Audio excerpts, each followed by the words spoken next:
भूमिपुत्र news, वास्तव बातमी। मराठा समाजाचे नेते मनोज जरांगे पाटील पुन्हा उपोषणाला बसले आहेत। आज उपोषणाचा तिसरा दिवस आहे। मराठा समाजाला कुणबी जात प्रमाणपत्र मिळावं आणि सगळ्या सोयऱ्यांची अंमलबजावणी करण्यात यावी या मागणीसाठी ते उपोषण करत आहेत। मात्र दुसरीकडे त्यांचे मोठे बंधू भाऊसाहेब रावसाहेब जरांगे यांनी मुख्यमंत्री एकनाथ शिंदे यांची भेट घेतल्यामुळे चर्चांना उधाण आले आहे। 17 सप्टेंबर रोजी म्हणजेच मराठवाडा मुक्ती संग्राम दिनाच्या दिवशी छत्रपती संभाजीनगर येथे त्यांनी मुख्यमंत्र्यांची भेट घेऊन एक निवेदन दिले।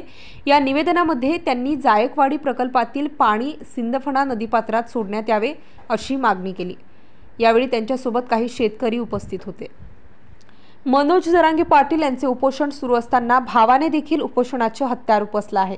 मनोज जरांगे यांचे बंधू भाऊसाहेब रावसाहेब जरांगे हे बीड जिल्ह्यातील साक्षाड पिंपरीमध्ये राहतात। मनोज जरांगे पाटील गेल्या अनेक वर्षांपासून मराठा समाजाला आरक्षण मिळावे यासाठी उपोषण करत आहेत। त्यांनी शेतकऱ्यांसाठी देखील पुन्हा आपण उपोषण करणार असल्याची घोषणा केली होती। मात्र आता त्यांचे मोठे भाऊ भाऊसाहेब जरांगे यांनी जायकवाडी प्रकल्पातील पाणी सिंदफणा नदीपात्रात सोडण्यात यावे अशी मागणी मुख्यमंत्र्यांकडे केली आहे। महाराष्ट्रासह सोलापूर जिल्हा आणि माळशिरस तालुक्यातील महत्त्वाच्या आणि ताज्या बातम्या पाहण्यासाठी भूमिपुत्र न्यूज चॅनलला यूट्यूबवर सबस्क्राइब करा आणि बेल आयकॉन प्रेस करा।